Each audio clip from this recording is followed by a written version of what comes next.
ఆంధ్రప్రదేశ్ రాష్ట్ర రాజధాని అమరావతి కొద్దిపాటి వర్షానికే మునిగిపోయింది అని కొంతమంది సోషల్ మీడియాలో మరియు మెయిన్ స్ట్రీమ్లో చేస్తున్నటువంటి ప్రచారం వాస్తవమా విష ప్రచారమా చూసొద్దాం.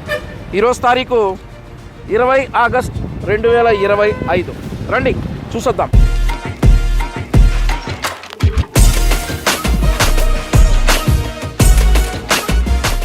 అమరావతి నిర్మాణం అనేది ఒక ప్లాన్ ప్రకారం జరుగుతుంది. ఈ ప్లాన్లో ప్రపంచ ప్రఖ్యాత కంపెనీలు చాలా పాల్పంచుకున్నాయి. భవిష్యత్తులో అమరావతి వరద ముంపుకు గురి కాకుండా, ఏదైనా ప్రకృతి విపత్తులు వచ్చినప్పుడు వరద ముంపుకు గురి కాకుండా ఈ ఫ్లడ్ మిటిగేషన్ వ్యవస్థ ద్వారా ఈ 16 పంపుల ద్వారా ఎక్సెస్గా ఉన్నటువంటి వాటర్ను కృష్ణానదిలోకి రీపంప్ చేస్తారు.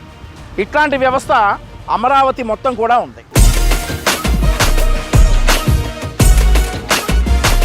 నేను ఇప్పుడు కరకట్ట మీద ఉన్నాను. నాకు కుడి పక్కన అమరావతి, ఎడమ పక్కన కృష్ణానది. అమరావతి వరదలలో మునిగిపోయింది అనేటటువంటి ప్రచారం ఈ ప్రాంతాన్ని చూసి మీరు డిసైడ్ అవ్వాలి. మనం ఇప్పుడు అమరావతి సీడ్ యాక్సెస్ రోడ్డు మీద ఉన్నాం. మీరు ఒకసారి చుట్టూ చూడొచ్చు. ఎక్కడైనా చుక్క నీరైనా నిలిచిందా?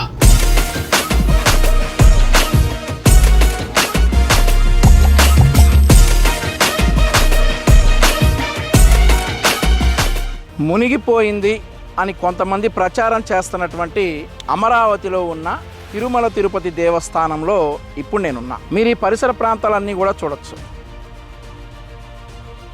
కనీసం మునిగిపోయిన ఆనవాళ్ళైనా ఎక్కడైనా ఉన్నాయా అనేది కూడా మీరు ఈ వీడియోలో స్పష్టంగా చూడొచ్చు.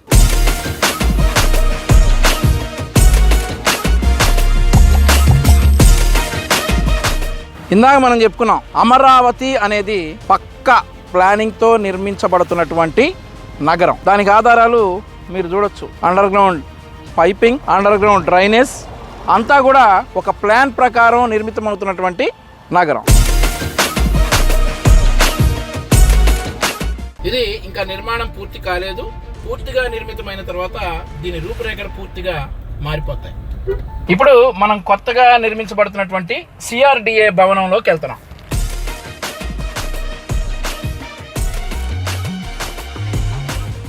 మీరు ఇక్కడ గమనించవచ్చు, డ్రైనేజ్ కోసం తీసినటువంటి గుంటల్లో నీళ్లు నిలిచాయి. వర్షం పడితే అది ఇక్కడే కాదు, ముంబైలో నిలుస్తాయి, హైదరాబాద్లో నిలుస్తాయి, అలాగే న్యూయార్క్లో కూడా ఇలా డ్రైనేజీలు ఉంటే వర్షం పడితే డెఫినెట్లీ నీళ్ళు నిలుస్తాయి.